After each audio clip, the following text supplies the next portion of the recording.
Ça fait 2 jours que je cherche mon pull blanc avec les manchettes, tu l'aurais pas vu? Ah non, je l'ai pas vu. C'est ouf, je sais pas où il est. Introuvable, quoi. Ah ouais, grave, moi c'est un truc de ouf, j'ai halluciné, tu vois. Ouais. Mais c'est mon pull, ça. Elle me l'a chouré au calme, quoi.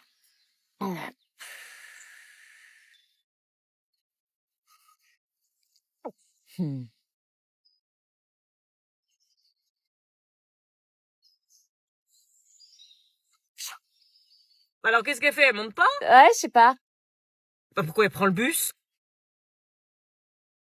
Allô? Je te rappelle qu'on vit juste dans la même maison bouffonne et que si tu viens pas tout de suite dans la voiture, on réglera ça ce soir. Je vois pas de quoi tu parles. T'es sûre de jouer à ce jeu-là? Il est à ma pote. Ouais, bizarrement, c'est exactement le même. Elle me l'a prêté, elle l'a acheté genre il y a 2 semaines à Zara. Non, mais t'as raison, garde-le. Par contre, évite de dormir dans ta chambre ce soir, je vais y faire les soldes. Oui. Putain, j'en ai marre, j'ai que des fringues pourries dépassées. Ça, c'est laid. Ce haut dégueulasse. Putain. Ce jean vu et revu. La veste qui a 0 personnalité. Oh my god, mais la beauté de cette veste. Boucle d'oreille années 80, on dirait un chandelier Ikea. Franchement, j'ai que des trucs dégueulasses. Waouh. Trop cringe, quoi. Putain, c'est trop beau. Quoi, y a un truc trop beau que j'ai jeté? Non, j'avoue, t'as raison, c'est trop moche, faut s'en débarrasser. Ça, c'est moche. Oh my god. Oh oui, t'as raison, trop moche la jupe. Mais t'as pris mes fringues. On dit que t'aimais plus rien. Si tu veux ressembler à une plouque. Ah oui, tous les jours. Donc on va jouer à un jeu qui connaît le mieux son ex. Mais pourquoi on fait ça? Posez pas de questions, jouez qui a dit je t'aime en premier. Ce jeu évoquait des moments de complicité qu'ils avaient vécu. Et à chaque question, quel est son plat préféré? Lasagne. Oh, tu te souviens du restaurant quand on était parti en voyage à Venise? Mais oui. Des sourires se dessinaient sur leur visage. Je crois que son plan fonctionnait à merveille. Il allait peut-être sauver ma famille. Elle est là, ta mère? J'ai plus de nouvelles d'elle. Lui, par contre, je le dégageais illico presto. Ce Pierrick, là, je le dégageais de la vie de ma mère en le bloquant définitivement. Papa! On passait à l'étape 2 du plan de la proposition du mec de ma classe. Il fallait provoquer le destin. Genre les faire se croiser par hasard dans un moment intime. Oui? Je viens de me faire mal aux pieds, tu peux aller me chercher un pansement, s'il te plaît? Ok. S'il retombait pas amoureux avec ça. Pansement? Hé, qu'est-ce que tu fais? Désolé, je savais pas que t'étais là. Sors tout de suite, j'ai besoin de mon intimité, sors! Ok,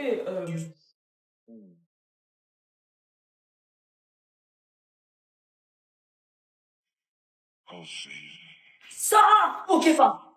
Avez-vous une autre idée pour les réconcilier?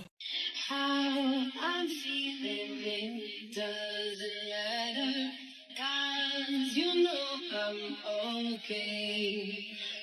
Instead, I ask myself, why do you hurt me? No, you know I'm the same. No, I know you're love me, baby. You're trying to take you away from me. Only over. Vous avez du réseau, vous? Ouais. Ouais. Putain, y a rien qui capte. Ça dépend les endroits. Eh, vous pouvez pas me faire un partage de connexion? Vous avez du réseau, vous? Ouais. Ouais. Ça dépend les endroits. On peut faire un partage de connexion? Vous avez du réseau, vous? Ouais. Ça dépend. Partage de connexion? Eh, on paye, nous, tu nous prends sur notre forfait, là. Mais quand est-ce que tu as payé un abonnement, toi? Bah moi aussi je paye. C'est trop. Allez, vas-y, s'il te plaît, c'est quoi ton wifi? Putain. Moi aussi s'il te plaît. 8L, L minuscule, L majuscule, K, 46, 7, U. Attends, redis, s'il te plaît, je me suis trompée. Il fait soif. Like sugar on my tongue. Your blood so sweet. Invite me if you come. It's all I want. Non, ça va pas passer sexy, en fait. T'es malade? Putain, mais qu'est-ce que tu fais là? Tu fais quoi avec le frigo? Tu vas casser la chaîne du froid? Rien, retourne dans ta chambre, tiens. Bah, j'ai soif, je prends juste une bouteille d'eau. Oui, bah maintenant, dépêche-toi. Qu'est-ce que c'est que ce bruit? Like sugar on my tongue. Your body is so sweet. Invite me if you come. It's all I want to eat. Maman? Qu'est-ce que tu fais avec le frigo? Rien, je cherchais juste une bouteille d'eau. Pardon. Pourquoi est-ce que j'ai l'impression de passer à côté de quelque chose? Tiens, Anna, on a regardé les horaires de bus pour le lycée.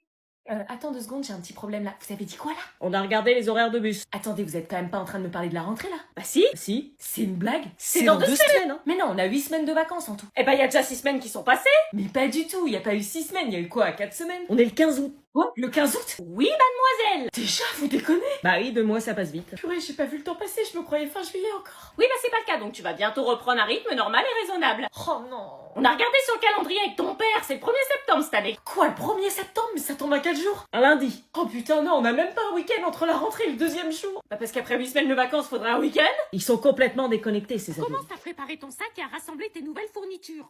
J'ai fait pipi au lit, j'ai pas fait exprès. Regarde là, entre les pyramides maudites, j'ai pissé.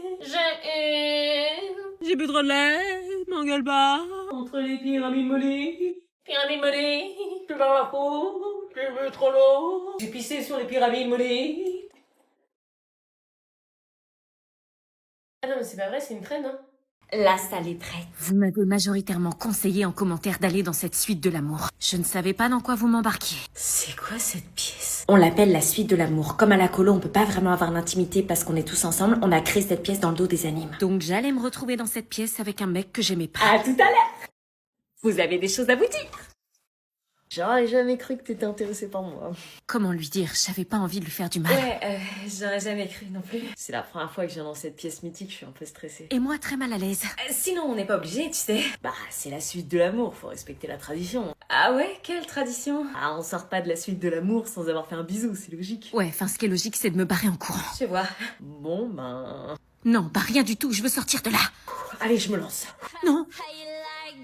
Et il se lançait en plus. En regardant sa bouche s'approcher, un souvenir me revint. Le souvenir du mec qui m'avait vomi dessus dans le bus. Oh non, maintenant j'ai pas envie de vomir. Et un deuxième souvenir me revint. Cette fichue capote. Il allait peut-être me demander de l'utiliser durant le séjour. Non, il fallait que je l'utilise. Ils s'embrassent. Pas encore, j'entends pas les bûches. Il fallait de toute urgence que je l'arrête dans sa course. Stop!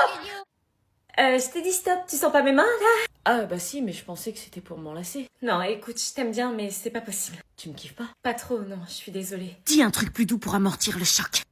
Je te dis pas que c'est mort, hein, mais en tout cas pas maintenant. Mais t'as accepté de venir ici avec moi? C'est parce que Julia me le demandait. Notre amitié vient juste de démarrer et je voulais pas la gâcher. Oui, je vois. Bon, il s'est rien passé, mais est-ce qu'on pourrait faire genre qu'il s'est passé un truc devant les autres? T'es sérieuse? Ouais, ça va aider à mon intégration dans la colo, tu vois. Non, je vois pas.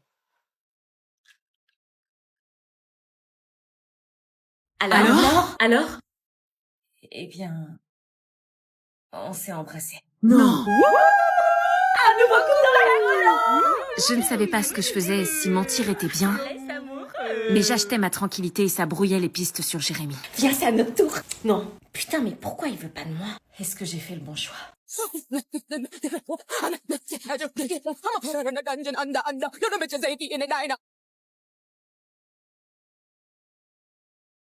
J'ai donc suivi votre conseil d'organiser un tête-à-tête romantique pour leur rappeler le restaurant de Venise. Et je n'avais pas manqué de préparer leur repas préféré. Lasagne. Et j'avais mis en fond leur musique de mariage. Je voulais les aider et tenter ma dernière carte pour sauver leur couple. Et accessoirement sauver notre famille. Il fallait juste qu'ils acceptent de se redonner une chance. Et contre toute attente, ils étaient prêts à faire des efforts et faire des concessions. Votre proposition avait fonctionné. Ma famille était sauvée. N'oublie pas, parfois des parents divorcés, c'est mieux. Oui, t'inquiète. Ne jamais rien prendre pour acquis.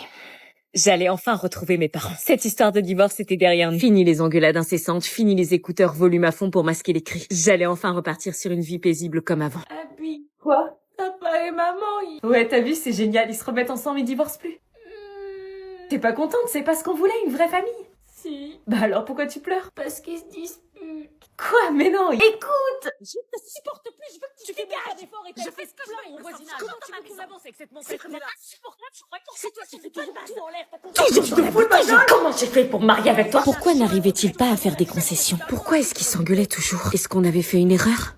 Je me remis alors à faire semblant d'être toujours en couple avec Dorian. On s'était éloignés et je voyais bien que quelqu'un connaissait la vérité et menaçait de me faire chanter. Donc c'était le retour des faux contacts physiques, des faux sourires et des faux jeux de regard. Qui ne plaisait évidemment pas à mon vrai copain Jérémy, qui avait vraiment du mal à supporter ça. Malgré tout, j'essayais de brouiller les pistes et de mener une vie semblable à celle d'un couple en m'intégrant au maximum aux activités proposées. Mais cette distance et ce secret nous arrachaient le cœur. C'était pas facile de faire semblant d'aimer quelqu'un. Fallait-il se forcer à sourire? Accepter de partager des écouteurs pleins de cérumen dégueulasses? Surtout que Jérémy devenait de plus en plus jaloux et que Dorian se montrait plus entreprenant. J'espère que votre relation va durer jusqu'après l'été, vous êtes trop mignons. Ouais. Ah ça oui, on est mignons, ouais. Jérémy, craque pas, on doit être discret. Dès qu'on avait un moment, je tentais de le rassurer. Jérémy, tu sais que je l'aime pas, mais quelqu'un est au courant, il faut brouiller les pistes. Combien de temps est-ce que Dorian va tenir? Il est amoureux de toi. Lui, il souffrait. Mec, tu joues? J'essayais d'appliquer mon plan à la perfection quand soudain, encore un message. Était-ce la fameuse personne qui me faisait du chantage? Arrête de faire semblant avec Dorian, en 24 heures, je balance toute la vérité. Oh, c'est pas possible, mais qui avait écrit ça? J'avais alors 24 heures pour trouver le responsable. Qui ça pouvait bien être? Mais ça me revenait, d'après vos commentaires, vous aviez des soupçons sur Dorian, justement. Dorian, je peux te parler? Bon. Écoute, je voulais savoir, tu sais que je t'aime pas? Je sais. Tu sais, enfin, tu penses que j'aime quelqu'un d'autre dans la colo? Ouais, Jérémy. Non? Je vous ai vu, vous pensez être discret. C'est donc toi qui m'as écrit des messages? Des messages? Des lettres de menaces? Je mange mon seum, c'est tout, même si je cache pas qu'à un moment je vais tout balancer parce que je souffre, mais non, c'est pas moi. Mais si c'était pas Dorian, c'était qui alors? Du coup, à votre avis, c'est qui? Bonne année, bonne année. Bonne année. Ah bah tiens, c'est le moment de recevoir tous les messages de bonne année. Grave. Ça va? On dirait que t'as vu un fantôme. Presque. Excusez-moi, je me sens pas très bien là. Quelle mouche la pique? Oh, tu sais, c'est les ados. Je reviens. Mais quelqu'un t'a envoyé un message? Mon ex vient de m'envoyer un message pour me souhaiter la bonne année. Quoi? Cyril, là, celui qui t'a brisé 4 fois le cœur cette année? Oui. Oh, donne-moi ton téléphone, je vais lui parler. Non, c'est pas la peine, je vais me débrouiller. Et tu lui réponds pas, hein, tu retombes pas dans ses filets. Non mais le kilo qu'il a, me souhaiter une bonne année après le calvaire qui me fait vivre. Je suis censée dire quoi moi, merci? On s'est pas parlé depuis 4 mois et il revient avec un message tout pourri, même pas personnalisé. Bon, réfléchis, est-ce que je lui réponds? J'hésite purée, mais ça me perturbe. Il écrit jamais pour rien. Il a quelque chose dans la tête et je veux savoir ce que c'est. Mais qu'est-ce que j'écris? Bon, on va faire simple, je vais simplement dire merci, connard. Non, pas connard. On va voir s'il me répond. Quoi, déjà? Qu'est-ce qu'il lui prend? Il est au taquet ou quoi? Tu deviens quoi depuis? Oh l'enfoiré! Il m'a trompé, j'ai pleuré 6 mois, j'ai passé une année de merde à cause de lui, il a le culot de me demander ça! Mais qu'est-ce qui m'énerve! Bon, ressaisis-toi, trouve quelque chose. Un truc à répondre? Qui fait genre j'en ai rien à faire de lui? Ah si, je sais, on va entrer dans son jeu et on va voir si c'est sincère. Y a plus qu'à attendre qu'il me réponde maintenant. Bizarre, il m'a peut-être répondu, j'ai pas entendu. Seulement un vu? Putain, il a pas changé. Son message c'était quoi? Simplement me rappeler qu'il était là, qu'il existait? Eh ben, ça a marché parce que maintenant je pense à lui et ça me fait souffrir. C'est quoi le COD dans cette phrase? Je sais pas. Eva. Moi? Bah réponds à la question, toi tu dois savoir, toi, comme ton frère, il savait tout sur tout. Je sais pas. Allez, toi tu dois savoir, toi, tu dois être aussi intelligente que ton grand frère, c'est dans les gènes de la famille Carpentier. Non, mais je sais pas. Mais si, arrête de faire semblant, tu dois bien savoir lequel est le COD. Non, vraiment, je sais pas, je suis pas comme lui. Le COD? Je sais pas. Allez, il est où le COD? Je sais pas, je suis pas aussi douée que mon frère, désolé. Tu sais pas où est le COD? Non, bah non. Bah ton frère, il aurait su, lui. On me compare souvent à lui, ça devient saoulant, je me sens comme une merde. On se voit aujourd'hui pour faire un point sur le trimestre de Luna et de Théo. Oui. Alors on commence par Luna. Elle a des difficultés en mathématiques. Elle a du mal avec les multiplications, notamment lorsqu'elles sont trop longues et nécessitent plusieurs étapes. Ah d'accord. Elle ne semble pas avoir compris le principe de la retenue, ce qui fait qu'elle se trompe souvent dans le résultat final. D'accord, bah on va voir tout ça ma chérie. C'est pas grave, ça arrive à tout le monde d'avoir des difficultés. Donc on passe à Théo, si vous le voulez bien. Alors pour Théo, il a des difficultés en algèbre, avec le système d'équations. Il a du mal à isoler une variable et à substituer. Il fait que quand il bloque des étapes... Ah bon, bah tu m'as dit qu'il y avait pas besoin de te faire réviser, que t'assurais. Bah ouais, pourtant j'ai assuré. Non, les résultats du brevet blanc sont catastrophiques. Ah bah d'accord, moi qui me faisais confiance. Mais tout cela est accentué quand Théo ne fait pas ses devoirs. Pardon? En plus, il fait pas ses devoirs. Et qu'il commence à faire de la classe son terrain de jeu. Pour progresser, c'est plus compliqué. On avait un accord. Ouais, je sais, mais... Les difficultés, je veux bien. Mais les devoirs non faits, ça, non. Le Père Noël passera pas cette année. Non! Ta plaie, il arrête pas sous le nez. Fallait y penser avant.